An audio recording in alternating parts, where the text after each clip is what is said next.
We have Grandmaster Pentala Harikrishna entering in to the Menorca Masters 2026. Now, Harikrishna has been one of India's top players for many years, and today he takes on Leinier Dominguez.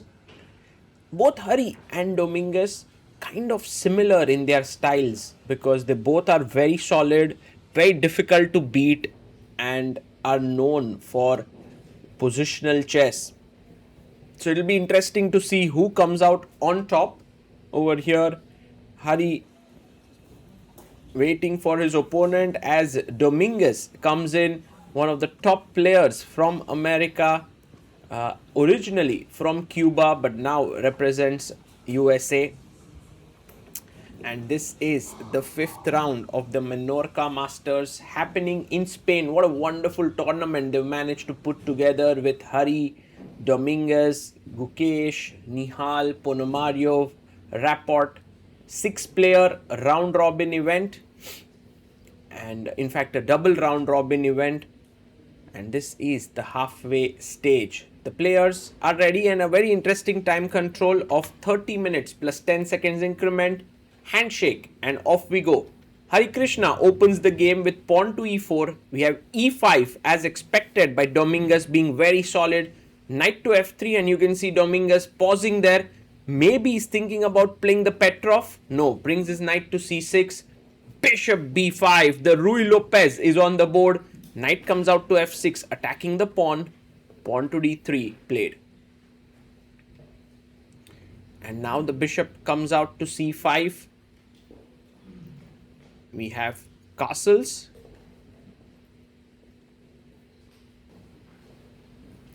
And pawn to d6. Pawn comes up to c3.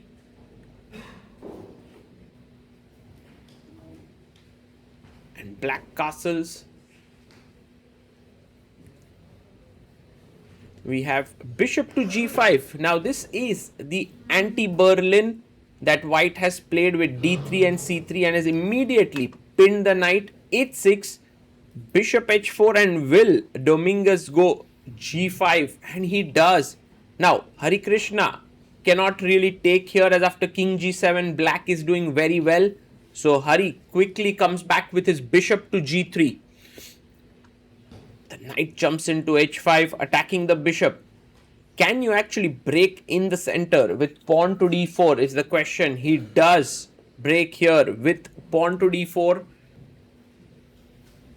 And Dominguez comes back to b6. If you take here, I'll first take on g3 and then take on e5. So a4 played. Maybe somewhere you want to take and trap the bishop.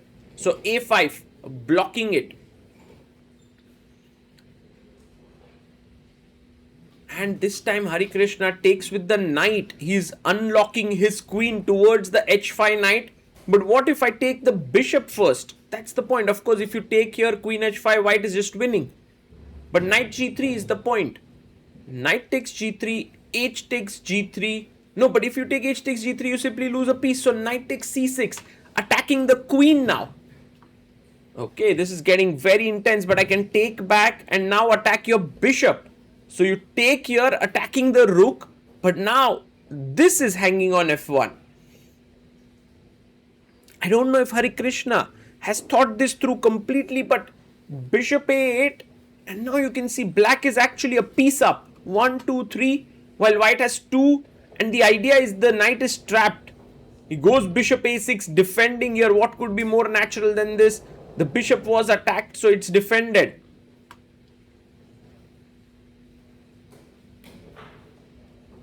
And now queen f6. Dominguez tries to place his queen here. If you can't take here because the bishop is defending it, black is a piece up right now. Harikrishna says, but the knight is kind of trapped for now. So goes knight a3. Maybe later you can go bishop b5 or knight b5 in the position. Maybe queen f4, g3 and queen d2 could be an idea. That could be something, because queen f4 attacks the h2 pawn. And then g3, you go queen to d2. Knight takes on h2.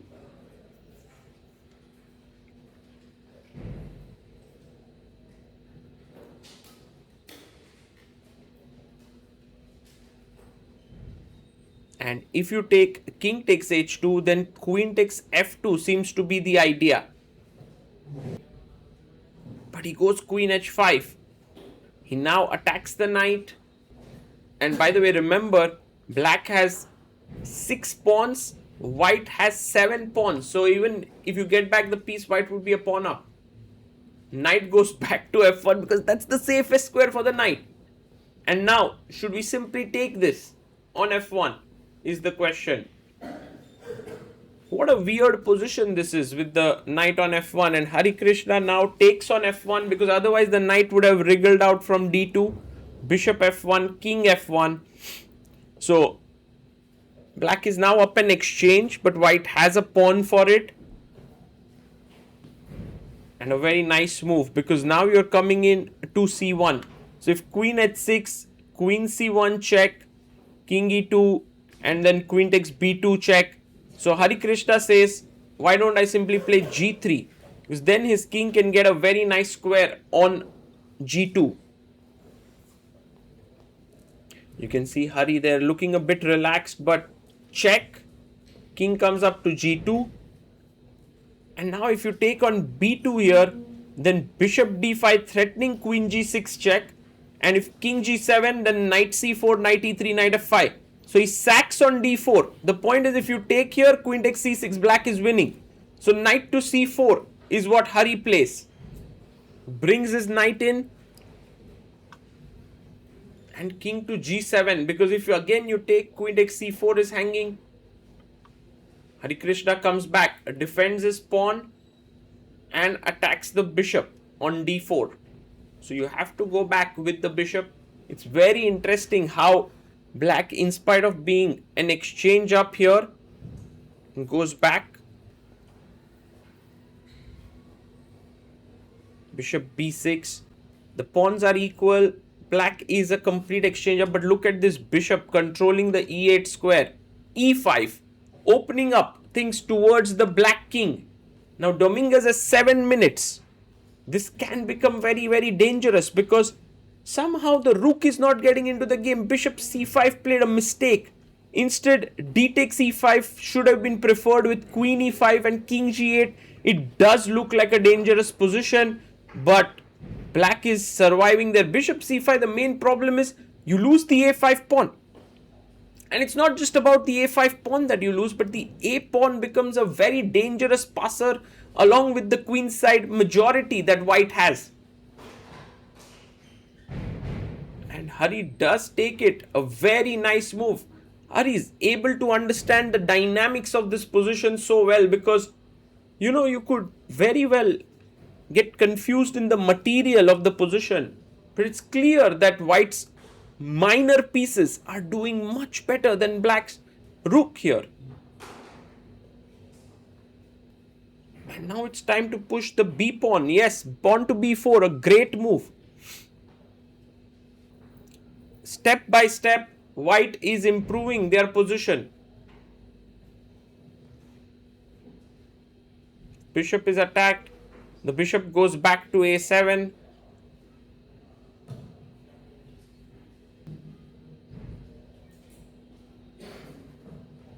And now, maybe one of the ideas could be bishop e4, hitting the queen and then setting up something on this diagonal.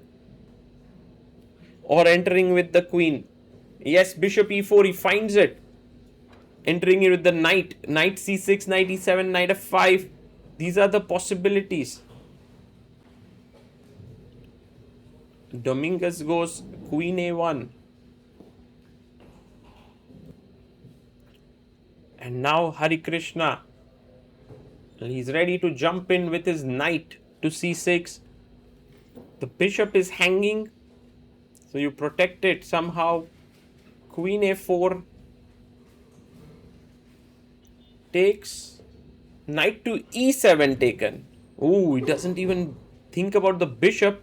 Goes here and wants to play knight f5 check, queen h5 and h6 pawn falls. Rook comes to h8. And now bishop c6. Putting the bishop on that square. Maybe e6 will come in to simply soften up the king. Such a beautiful position. In fact, this is what makes chess sometimes so amazing, that even a player of Dominguez's caliber is unable to gauge what the material balance can do on the board. Bishop c6, fantastic move. Queen b3 played.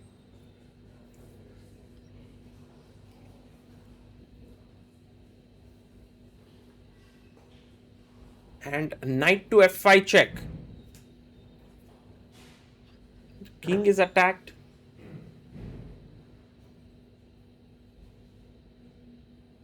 And king to h7.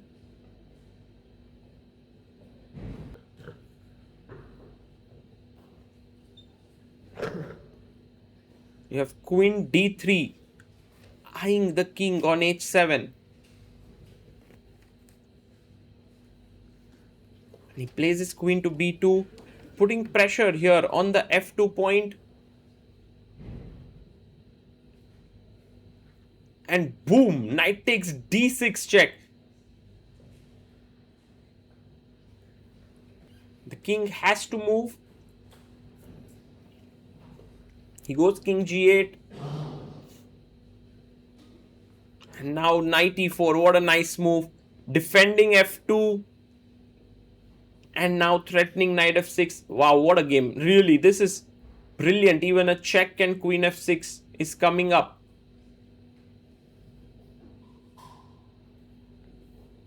And Dominguez has now just 50 seconds. I mean, Harikrishna can be proud of himself for playing this game where he's literally used his knight and bishop to dominate black's position. And you can see Leinier being so done with his position.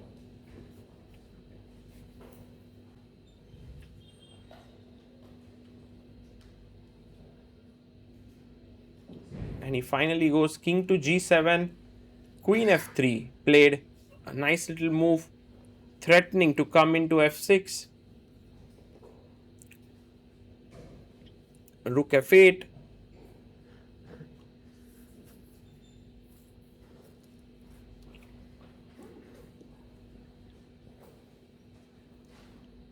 And now Harikrishna goes queen f6 check. King g8. There's bishop d5. So king here. And now e6 seems to be very, very powerful. It's amazing how everything's protected. Knight takes g5 check. Wow, if you take here bishop e4 check, king g8, queen g5, and Dominguez resigns the game. Amazing game by Pentala Harikrishna. As they say, there's always a tal in Pentala. This was definitely a very aggressive and a nice game by Hari. And Dominguez, well, he simply missed his chance. I think in the opening was perhaps his best chance when Harikrishna went knight e5 takes, knight takes c6. Here there was a possibility to take the pawn on h2. It's not easy to assess this, but the point is after c5, black has excellent counterplay in the center, and somehow white's pieces are all sleeping. And even though you're a pawn down, you have excellent compensation. But the moment he played bishop a6, the knight on f1 is kind of trapped. And this is very good assessment by Hari, that he had full compensation, and maybe another small chance queen f4 was possible. But once we reached this position, to even understand that giving up the pawn and then this simply dominating pieces on the light square was great understanding shown by Hari, who simply outwitted his opponent. There's a small point in the opening that Dominguez tried to take advantage of with this opening, but he somehow, I think he had played accurately, he just couldn't convert it well. You can see the little girl there looking at the game, and that's Hari's daughter, if I'm not mistaken. So, very proud of the way her dad played in this game. I think it's one of her first tournaments that she's visited, and I'm sure that this is a game to remember. And look at Hari there. He gets off the board, and definitely a look of calm composure. And yeah, the joy of meeting your daughter after playing such a wonderful game is so nice. It's such a wholesome moment there for Hari. And I think this is one of the rare tournaments where Hari's come with his family. That's his wife there, Nadezhda, in the background. She's also a strong player and an arbiter. Nice to see Hari come in with his family and having so many fans there. A beautiful tournament organized by the Menorca organizers. And I hope you enjoyed this game. This is Sagar Shah signing off. Bye bye.